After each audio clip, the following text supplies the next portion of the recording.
Dear students, स्वागत है आपका अपने यूट्यूब चैनल मनोहारी मैथ्स में। अभी प्रीवियस वीडियो में हम लोगों ने समुच्चय की परिभाषा और समुच्चय को प्रदर्शित करने की विधियां, सूची विधि तथा समुच्चय निर्माण विधि सीखे थे। अब वर्तमान समय में हम लोग एनसीईआरटी की प्रश्नावली 1.1 पर चर्चा करेंगे। थोड़ा सा एक बात कहना चाहूँगा, जो रूल होते हैं, अगर किसी बच्चे को रूल मालूम हो गया है तो एनसीईआरटी की बुक हो चाहे कोई भी बुक हो, कोई भी प्रश्न हो, वो हल हो जाता है। तो यहाँ पर नियमों पर ही जोर देना है। यह तो एक प्रश्नावली का माध्यम बन रहा है जो हम पढ़े हैं उसको देखने के लिए। तो निम्नलिखित में से कौन से समुच्चय हैं, अपने उत्तर का औचित्य बताइए। तो पहला दिया गया है, जे अक्षर से प्रारंभ होने वाले वर्ष के सभी महीनों का संग्रह। तो यहाँ लिखता हूं प्रश्नावली 1.1 और यह पहला प्रश्न, पहले प्रश्न का जो पहला है वो है, अब देखिए, जे अक्षर से जनवरी, फरवरी, मार्च, अप्रैल, मई, जून, जुलाई, अगस्त, सितंबर, अक्टूबर, नवंबर, दिसंबर 12 महीने होते हैं। तो जे अक्षर से भी प्रारंभ होने वाले हमारे उंगली पर उनको हम गिन सकते हैं। जून है, जुलाई है, जनवरी है। तो जे अक्षर से प्रारंभ होने वाले महीनों की संख्या को हम काउंटिंग कर सकते हैं और उनका विशेष गुण है कि वो जे अक्षर से प्रारंभ हो रहे हैं। तो यह एक समुच्चय है, समुच्चय की श्रेणी में आएगा, ये समुच्चय है। दूसरा की बात करते हैं, भारत के 10 सबसे अधिक प्रतिभाशाली लेखकों का संग्रह। अब देखिए, कुछ ऐसी चीजें होती हैं जो बिल्कुल कैटेगरी उनकी निश्चित होती है और कुछ अनिश्चित होती है। अब भारत के सबसे प्रतिभाशाली लेखकों का समुच्चय, तो प्रतिभाशाली लेखक कौन है इसका कोई मानक नहीं बना है। अब संस्कृत विषय का लेखक है, गणित का लेखक है, इंग्लिश साहित्य का लेखक है, हिंदी साहित्य का लेखक है, सभी अपने अपने क्षेत्र में महारत हासिल किए हुए हैं। इसलिए इसको हम कैटेगरी में नहीं बांट सकते, इसको हम परिभाषित नहीं कर सकते। तो यह सबसे प्रतिभाशाली 10 सबसे प्रतिभाशाली लेखकों का जो संग्रह है वो समुच्चय नहीं होगा। विश्व के सर्वश्रेष्ठ 11 बल्लेबाजों का संग्रह, ठीक उसी तरीके से ये भी परिभाषित नहीं है, क्योंकि किसी भी बल्लेबाज को हम कम या अधिक का आकलन नहीं कर सकते। आपकी कक्षा के सभी बालकों का संग्रह, आप अपने कक्षा के सभी बालकों को आप गिन सकते हैं, महसूस कर सकते हैं, बता सकते हैं। तो ये समुच्चय की श्रेणी में आएंगे। 10 से कम सभी प्राकृतिक संख्याओं का समुच्चय, 10 से कम सभी प्राकृतिक संख्याएं, इनका भी सूची बनाई जा सकती है, ये समुच्चय है। लेखक प्रेमचंद द्वारा लिखित उपन्यासों का संग्रह, उनके उपन्यास जितने भी लिखे गए हैं वो काउंटेबल हैं, गिनती करने योग्य हैं, इसलिए समुच्चय आएगा। सभी समपूर्णांकों का संग्रह, सभी समपूर्णांकों का संग्रह, ये भी हो सकता है, समुच्चय हो सकता है, क्योंकि वो 2, 4, 6, 8, 10 ऐसे करके, वैसे संख्या तो असीमित है, डैश डैश डैश कर देंगे, समुच्चय में इसको बांधा जा सकता है। इस अध्याय में आने वाले प्रश्नों का संग्रह, तो इस अध्याय में आने वाले प्रश्नों के संग्रह बहुत हो सकता है कि 10 सवाल हो सकते हैं, 20 सवाल हो सकते हैं, 25 सवाल हो सकते हैं। तो वो काउंटेबल हैं, इसलिए उनको हम श्रेणी में, समुच्चय की श्रेणी में रख सकते हैं। विश्व के सबसे अधिक खतरनाक जानवरों का समुच्चय, अब कोई ऐसा मानक नहीं जिसको हम खतरनाक साबित कर, ऐसी डेडलाइन नहीं है या ऐसी बॉर्डर लाइन नहीं है जो उसको पार करे तो वो जानवर खतरनाक है और उसको पहले रहे तो जानवर नॉर्मल है, ऐसा नहीं। खतरनाक से खतरनाक जानवर भी किसी के मित्र हो सकते हैं। बहुत लोग सांप पाल लेते हैं। अगर हम शेर को खतरनाक कहें तो बहुत से लोग हैं जो शेर को पाले हुए हैं, वो चिड़ियाघर में पाला गया है। शेर से तो इतिहास गवाह है, शेर से तो एक वीर खेल भी रहा था, इनके मित्र बनाया हुआ था। तो यह भी सबसे अधिक खतरनाक जानवरों का संग्रह ये समुच्चय की श्रेणी में नहीं आएगा। इस तरीके से पहला प्रश्न हमारा पूरा हो गया। अब दूसरे प्रश्न पर आते हैं। लिखा है कि मान लीजिए कि a बराबर 1 2 3 4 5 6 दिया है और इसमें कहा गया है कि एलिमेंट्स या नॉट एलिमेंट्स भरिए। लिखा है 5, दूसरा है 8, तीसरा 0, चौथा 4, पांचवा 2, छठवां लिखा। और इसमें भरना क्या है, एलिमेंट भरना है या नॉट एलिमेंट भरना है। तो इससे पहले चर्चा किया जा चुका है कि जिस समुच्चय के को लिखने में मझले कोष्ठक के अंदर जितने भी अवयव डाल दिए गए हैं वे सब अवयव उसी समुच्चय के हैं और जो उसमें नहीं है समुच्चय के बाहर के हैं। तो यहाँ पर देखा जाए 5 इस समुच्चय का एक अवयव है, इसलिए यहाँ एलिमेंट लिख देंगे। 8 इसका अवयव नहीं है क्योंकि 1 से लेकर के 6 तक ही है, तो हम इसको नॉट एलिमेंट लिखेंगे। 0 भी नहीं है, नॉट एलिमेंट लिखेंगे। 4 है, एलिमेंट लिख देंगे। 2 है, एलिमेंट लिख देंगे। 10 नहीं है तो नॉट एलिमेंट लिखेंगे। इस तरीके से हमारा तीसरा प्रश्न पूरा हो गया, दूसरा प्रश्न पूरा हो गया। आइए तीसरे प्रश्न पर। तीसरा प्रश्न क्या है, बहुत अच्छा प्रश्न है। अभी जो हम लोग नियम सीखे हैं उस नियम को यहाँ पर हम बिल्कुल अभ्यास कर सकते हैं, देख सकते हैं। लिखा है कि पहला निम्नलिखित समुच्चय को रोस्टर के रूप में लिखिए। ये समुच्चय निर्माण विधि में लिखा है और इसको रोस्टर विधि में लिखना है। तो पहला लिखा जाए यहाँ कि a बराबर यक्स, जहां यक्स एक पूर्णांक है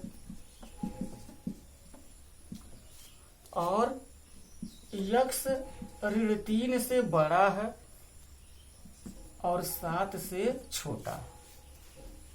इसको कैसे लिखेंगे, तो समुच्चय का नाम वही रहेगा। रोस्टर विधि में भी मझला कोष्ठक यहाँ भी लगाएंगे और इनको नहीं लिखेंगे, अब उन अवयवों को ही लिख देंगे। तो अवयव पता करेंगे यहाँ से, वो पूर्णांक है। अब पूर्णांक में क्या होता है, ऋणात्मक भी होता है, धनात्मक भी होता है, 0 भी होता है। लेकिन हम इसी के अंतर्गत लिखेंगे जो यहाँ पर लिखा गया। कहा गया है कि यक्स है क्या, ऋण 3 से बड़ा है। तो सबसे पहले हम यहाँ ऋण 3 से बड़ा है तो ऋण 3 से बड़ी राशि क्या हो जाएगी, ऋण 2 होगी, कामा दे देंगे। ऋण 1 होगी, फिर 0, 1 2 3 4 5 6, 7 से छोटी कहा गया है, 7 छूट जाएगा। इस प्रश्न को एक बार और देखिए कि समुच्चय निर्माण विधि में दिया गया है, उसको रोस्टर विधि में लिखना है। तो यहाँ a बराबर यक्स, जहाँ यक्स एक पूर्णांक है, जो यक्स क्या है, ऋण 3 से बड़ा है, 7 से छोटा है, इसको हमको रोस्टर विधि में लिखना है। तो कैपिटल A बराबर मझला कोष्ठक लगा देंगे और इसका अवयव यहाँ से विचार करेंगे। ऋण 3 से बड़ी का मतलब ऋण 2, ऋण 1, 0, 1। बड़ी है तो बड़ी कहाँ तक है, 7 से छोटा यानी कि 6 तक है। ऋण 2 से लेकर के 6 तक यहाँ पर आ जाएंगे। एक और यहाँ पर लिखा है, कुछ सभी को लिखेंगे नहीं, लिखा है दूसरा सवाल b बराबर यक्स, जहाँ यक्स संख्या 6 से कम एक प्राकृतिक संख्या। 6 से कम प्राकृतिक संख्या का मतलब हम लिखेंगे 1 से लेकर के 5 तक। दूसरा यक्स c बराबर यक्स, जहाँ यक्स 2 अंकों की ऐसी प्राकृतिक संख्या है जिनके अंकों का योगफल 8 है।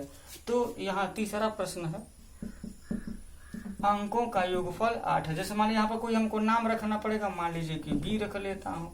b रखने के बाद से क्या है, कहा कि ऐसी प्राकृतिक संख्या है 2 अंकों की जिसका योगफल 8 है। तो क्या हो सकता है, 2 अंक की ऐसी संख्या, पहली संख्या हम ले लेते हैं 17। अगर ले लें 17 तो इसके इकाई और दहाई 2 अंक है, दोनों को जोड़ेंगे तो 8 हो जाएगा। और कहा भी है कि योगफल 8 होना चाहिए। उसके बाद से क्या होना चाहिए, अगर इकाई के स्थान पर 1 है तो यहाँ पर 7 होना चाहिए, 8 हो जाएगा।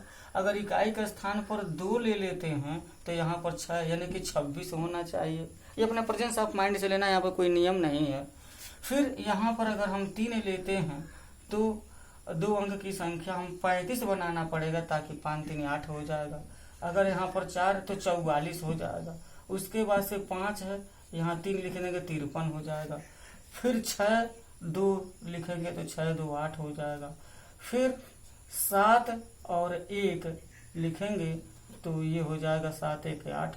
और उसके बाद से एक संख्या 80 भी है, 8 और 0 को जोड़ेंगे तो हो जाएगा क्या 8। तो इस तरीके से 2 अंकों की ऐसे संख्याओं का समुच्चय b बराबर ये हो जाएगा जिनके अंकों का योगफल 8 है। तो सेट बिल्डर फॉर्म में जो नियम बताया गया है उस नियम को हमको ध्यान से पढ़ना है, ध्यान से पढ़ करके अवयवों को लिखना है। अब लिखा है चौथा में कि यक्ष एक अभाज्य संख्या है जो संख्या 60 की भाजक है। 60 की भाजक मतलब हो गया कि ऐसी अभाज्य संख्याओं का समुच्चय बताइए जो 60 को कैंसिल कर देते हैं, काट देते हैं। तो अभाज्य संख्या 2 से शुरू होती है, 2 से शुरू होती है, 2 से इसको काट ही सकते हैं। तो यहाँ पर प्राइम नंबर अगर डाल दिया जाए तो क्या हो जाएगा, पहली संख्या 2 हो जाएगी। 2 अभाज्य भी है और 60 की भाजक भी है। 3 से भी 60 3 से भी विभाजित होती है और 3 प्राइम नंबर भी है। फिर 5 की हम बात करें तो 60 5 से भी जो है कट जाती है। उसके बाद से 7 9 11 13, अब कोई ऐसी संख्या नहीं मिलेगी अभाज्य हो और वो 60 को काट सके, तो यहीं पर क्लोज कर देंगे। अब लिखा है 5वां में ट्रिग्नोमेट्री शब्द, ट्रिगोनोमेट्री TRIGONOMETRY,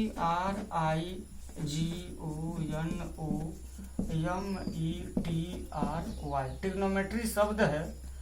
इस शब्द का के अक्षरों का हमको समुच्चय बनाना है। तो मान लीजिए कि हम समुच्चय बना लेते हैं C बराबर मझला कोष्ठक लिखेंगे। लिखने के बाद क्या करेंगे, सबसे पहले T लिखेंगे। जो एक बार बताया गया था, हम लोग चर्चा भी किए थे इससे पहले प्रीवियस वीडियो में, कि समुच्चय लिखते समय उनके अवयवों को 2 बार 3 बार 4 बार नहीं लिखते हैं, एक ही बार लिखते हैं। तो T देखा जाए, T यहाँ पर 2 बार आया है, एक ही बार लिखेंगे। R भी यहाँ 2 बार आया है, एक ही बार लिखेंगे। I एक ही बार है, G एक ही बार है, लिख देंगे। O 2 बार है तो 1 बार लिख देंगे। N 1 बार है, लिख देंगे। O लिखा जा चुका है, M लिखना पड़ेगा, E ये भी लिखना पड़ेगा, T लिखा जा चुका है, R लिखा जा चुका है, Y लास्ट में लिख देंगे। तो ये शब्द ट्रिग्नोमेट्री के अक्षरों का समुच्चय हो गया। तो क्या किए हैं, अक्षरों को कामा दे करके लिखे हैं और ये ध्यान रखे हैं कि जो 2 बार आया है उसे दोबारा रिपीट न किया जाए। अब 6वां क्वेश्चन है बेटर शब्द के सभी अक्षरों का समुच्चय। बेटर क्या है, F बराबर BETTER। तो क्या हो जाएगा, F बराबर मझला कोष्ठक लगा देंगे, B लिख देंगे, E लिख देंगे, T लिख देंगे, R लिख देंगे, कामा दे करके, और यह हमारा समुच्चय तैयार हो गया। तो इस तरीके से तीसरा प्रश्न खत्म हो गया। अब आते हैं, बहुत ही महत्वपूर्ण प्रश्न है, इसको ध्यान से देखिएगा। चौथा प्रश्न है समुच्चय निर्माण विधि में लिखिए। ये जो हमारा सेट है वो सारणी विधि में लिखा है, इसको समुच्चय निर्माण विधि में लिखना है। तो आइए विचार करते हैं ये क्या है। सबसे पहले तो इसका हमको कोई नाम रखना पड़ेगा। मान लीजिए कि कोई नाम रख देते हैं ए, और समुच्चय निर्माण विधि में लिखना है। सबसे पहले लिखना पड़ेगा यक्ष, जहां यक्ष सबसे पहले देख सकते हैं ये प्राकृतिक संख्याएं हैं, प्राकृतिक संख्याएं है। यक्ष बराबर हम लिख सकते हैं यक्स बराबर लिखेंगे तो क्या है, 3 कम 3, 3 दूना 6, 3 त्रिके 9, 3 चौके 12। इसका मतलब ये है कि 3 का ये गुणज है, 3 का गुणज है, 3 का मल्टीपल है। यहाँ लिख सकते हैं, यहाँ पर 3 इंटू n लिख देंगे। जैसे 3 एक कम 3, 3 में 1 का गुणा करेंगे तो 3, समझ लीजिए इसको। उसके बाद से 3 दूना 6, 3 त्रिके 9 और 3 चौके 12।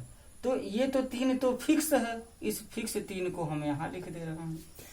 1 2 3 4 ये 4 है, तो ये 1 2 3 4 9 लिख करके हम n लिख दे रहे हैं और n को परिभाषित कर दे रहे हैं। n है क्या, n क्या है, लिख सकते हैं n is element of capital N। ये प्राकृतिक संख्या है, 1 2 3 4 प्राकृतिक संख्या है। अब प्राकृतिक संख्या है तो कहाँ तक है, लिख सकते हैं n इज लेस देन 5। बस प्यारे बच्चों इसको समझिए। लिखा है कि 3 6 9 12, इसको हमको सेट बिल्डर फॉर्म में लिखना है। तो सबसे पहले हम क्या कर विचार करेंगे, 3 कम 3, 3 दूना 6, 3 त्रिके 9, 3 चौके 12, यानी कि 3 का क्रमशः 1 2 3 और 4 में गुणा किया गया है। और सेट बिल्डर फॉर्म में हमको गुण लिखना है, तो 1 2 3 4 9 लिख करके हम n लिख देंगे, 3 गुणे n हो जाएगा। और n क्या है उसको परिभाषित कर देंगे। n क्या है, प्राकृतिक संख्या है, तो n is element capital N।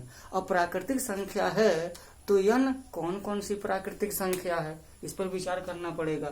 तो n जो है 5 से छोटा है, 5 से छोटा है, और प्राकृतिक संख्या 1 से शुरू होती है, तो 1 से लेकर के 4 तक हो जाएगी। इस तरीके से यह सेट बिल्डर फॉर्म में लिखा जा चुका है। अब दूसरा देखते हैं, ये दूसरा प्रश्न है।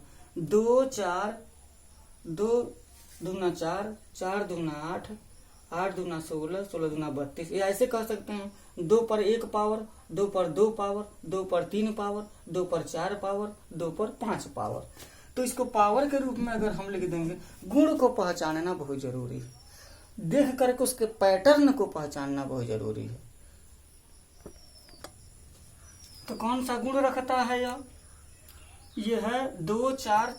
तो सबसे पहले यहाँ पर लिखेंगे a बराबर यक्स, जहां यक्स बराबर 2 हम n लिख सकते हैं।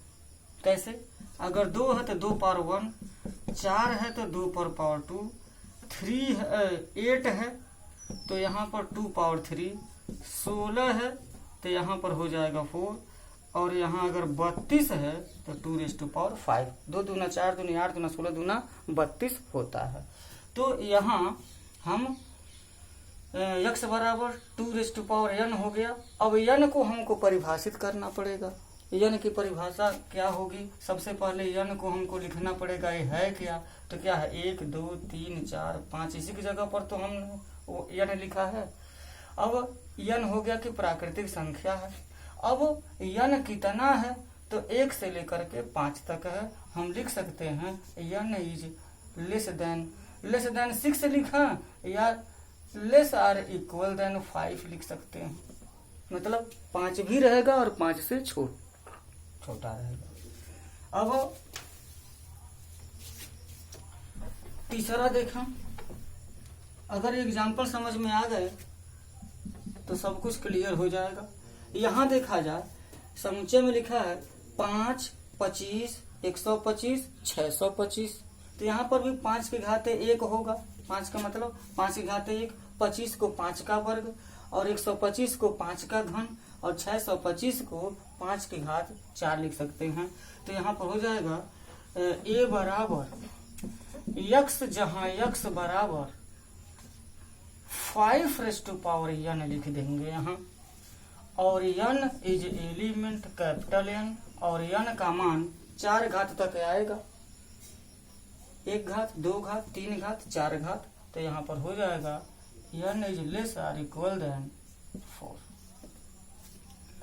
चौथा देखते हैं, क्या है 2 दूना 4, 2 3 6, 2 एकम 2, 2 दूना 4, 2 3 6। ये ऐसे कर सकते हैं कि इसको ये प्राकृतिक संख्या सम प्राकृतिक संख्या 2 से शुरू हो रही, 2 4 6 सम प्राकृतिक संख्या लिख देंगे यहाँ कि यक्स जहां यक्स एक सम प्राकृतिक संख्या है। अब इसकी कैटेगरी नहीं बनाएंगे, प्राकृतिक संख्याएं बहुत होती हैं और सबसे छोटी प्राकृतिक संख्या 2 दिया ही है। अब 5वां a बराबर 1 है, 4 है, 9 है और यहाँ क्या है, तो 1 का वर्ग 1 है, 2 का वर्ग क्या है 4 हो जाएगा, 3 का वर्ग देखिए 1 4 9, 1 4 9 हो सकता है कि 16 हो, उसके बाद से डैश डैश करके कितना दिया है, तो क्या कर सकते हैं, यह 1 का वर्ग है, उसके बाद से क्या है, यह 2 का वर्ग है, 3 का वर्ग है, 4 का वर्ग है, ऐसे करते करते 10 का वर्ग है। ऐसे विचार कर सकते हैं, हम सोच सकते हैं, दिमाग लगा सकते हैं। तो क्या हो गया, सब पर वर्ग लगा हुआ है और उसके बाद से 1 2 3 4 5 10 ये सब क्या है, प्राकृतिक संख्याएं हैं। अब प्राकृतिक संख्याएं हैं तो इसे हम लिख सकते हैं a बराबर यक्स जहां यक्स बराबर स्मॉल n स्क्वायर कर देता हूँ और स्मॉल को n is element capital n लिख दिया जाता है और वह कैपिटल n है तो कहां से कहां तक है, 1 से लेकर के 10 तक की संख्या का वर्ग है, वो डैश डैश बीच में मिसिंग कर दिया गया है। तो यहाँ पर हो जाएगा n का मान 10 से छोटा है और 10 के बराबर भी है। तो प्यारे बच्चों, ये रहा समुच्चय लिखने की जो ये सारणी विधि है, उसको समुच्चय लिखने की नियम विधि कहते हैं या सेट बिल्डर फॉर्म कहते हैं, समुच्चय निर्माण विधि में कहते हैं। उसमें बदलाव करना है, ये दिया रहेगा तो ये लिख सकते हैं, ये दिया रहेगा तो ये लिख सकते हैं। अब आइए इसी तरह का आइए 5वें प्रश्न पर। अब चौथे प्रश्न का यह अपोजिट है, यहाँ सूची विधि में लिखना है, विषम ये सेट बिल्डर फॉर्म में लिखा हुआ है, सूची विधि में इसे लिखना है। तो आइए सबसे पहले लिखते हैं, सबसे पहले वाले को लिखा है कि a बराबर यक्स जहां यक्स एक विषम प्राकृतिक संख्या है, तो नाम तो वही रहेगा, बराबर भी रहेगा, छोटा मझला कोष्ठक भी रहेगा। अब देखेंगे कि यक्स एक विषम प्राकृतिक संख्या क्या लिखना है, प्राकृतिक संख्या तो सम संख्या भी होती है और विषम संख्या भी, विषम वाले को ही लिखना है। तो लिखेंगे क्या, 1 3 5 7 9 11 13 15। अब इसको सीमाबद्ध नहीं किया गया है तो डैश डैश डैश लिख दिया जाएगा। दूसरा, यक्स जहां यक्स एक पूर्णांक है जो, तो यहाँ पर लिखेंगे b बराबर पूर्णांक है, यह पूर्णांक को लिखना है, लेकिन पूर्णांक है क्या, यक्स एक पूर्णांक है तो यक्स को बताया है कि वह ऋण 1/2 से बड़ा है लेकिन 9/2 से छोटा है। तो इसके लिए जब समझ में ना आए तो थोड़ा सा हम इसको ये बना लेते हैं संख्या रेखा, ये 0 है, यह 1 है, ये 0 है, यह 1 है, यहाँ 2 है, ये 3 है, ये 4 है और आगे यहाँ 5 हो सकता है और यहाँ ऋण 1 हो जाएगा। तो देखते हैं कि यक्स का मान ऋण 1/2, ये ऋण 1 है तो यहाँ पर ऋण 1/2 हो जाएगा, ये है ऋण 1/2 और 9/4 का मतलब होता है 4.5, यही है 9/2 है, ये 9/2 है। तो यक्स की जो मान है वो ऋण 1/2 से बड़ा है और लेकिन 9/2 से छोटा है। तो ऋण 1/2 से बड़ा और 9/2 से छोटे बहुत सारी संख्याएं हैं, लेकिन यहाँ पर पूर्णांक कह दिया गया है तो सिर्फ पूर्णांकों को ही उठा लेंगे तो क्या हो जाएगा, 0 हो जाएगा, 1 हो जाएगा, 2 आ जाएगा, 3 भी आ जाएगा और 4 आ जाएगा। बस ये पूर्णांक हो गए हमारे। अब तीसरे को देखते हैं। तीसरा का यक्स एक पूर्णांक है जहां x स्क्वायर 4 से क्या है, छोटा हो सकता है। तो b बराबर क्या हो जाएगा यहाँ, c बराबर। अब देख सकते हैं यहाँ ऋण 2 का अगर हम वर्ग करते हैं तो हो जाएगा 4, ऋण 1 का वर्ग कर सकते हैं तो हो जाएगा 1, 0 का वर्ग है तो हो जाएगा 0, 1 का वर्ग, धन 1 का वर्ग है तो 1 हो जाएगा, और धन 2 का वर्ग करेंगे तो हो जाएगा 4, धन 3 का जब हम वर्ग करेंगे तो हो जाएगा 9 हो जाएगा, या ऋण 3 का जब हम वर्ग करेंगे तो हो जाएगा भी 9 हो जाएगा। इसका मतलब ये हो गया कि ऋण 3 कट जाएगा, धन 3 कट जाएगा, ऋण 2 से लेकर के ऋण 2, ऋण 1 0 और 1 हो जाएगा, फिर 2 हो जाएगा। इनका अगर हम वर्ग करते हैं तो 4 या 4 से छोटा हो सकता। ऋण 2 का वर्ग करेंगे तो 4 हो जाएगा, ऋण 2 का वर्ग कर देंगे तो यहाँ पर 4 हो जाएगा। लेकिन अब यहाँ पर कहा है कि 4 हमको नहीं चाहिए, 4 से छोटा चाहिए, तो ऋण 2 को भी हम मिटा देंगे और 2 को भी मिटा देंगे। तो ऋण 1 का वर्ग 1 हो जाएगा, 0 का वर्ग जो है 0 हो जाएगा, 1 का वर्ग 1 हो जाएगा। यहाँ पर अगर बराबर भी लिखा रहता तो हम क्या करते, ऋण 2 को और धन 2 को भी शामिल कर लेते। यहाँ चौथा देखिए, चौथा क्या है, यक्ष, जहाँ यक्ष लायल शब्द का एक अक्षर है तो डी बराबर हो जाएगा, लायल का मतलब LOY A और यल है तो यल लिखा जा चुका है, अब नहीं लिखेंगे। पांचवा, वर्ष का एक महीना है जो 31 दिन का है, तो क्या होता है 30 days है, सितंबर, अप्रैल, जून एंड नवंबर।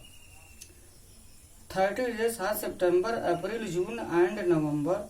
तो सितंबर, अप्रैल, जनवरी और 30 days है, सितंबर, अप्रैल, जून एंड नवंबर।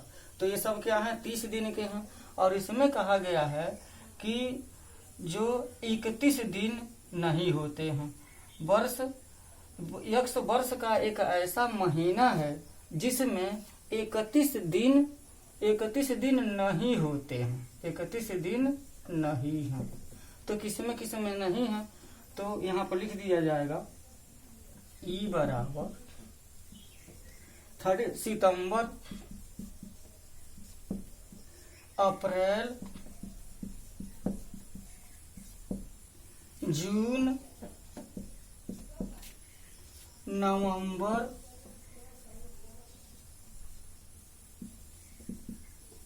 और एक और फरवरी भी है।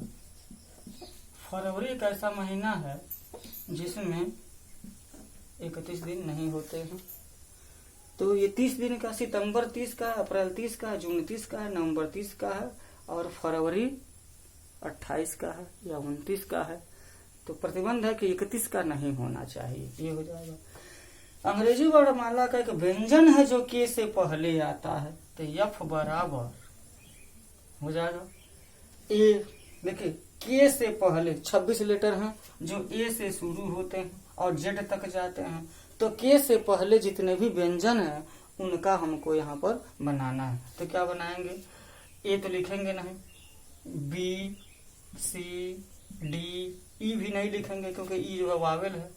ए, बी, सी, डी, ई, एफ, जी, एच, आई नहीं लिखेंगे, जे लिख देंगे और के नहीं लिखेंगे। के से पहले की बात किया गया है तो ये हो जाएगा।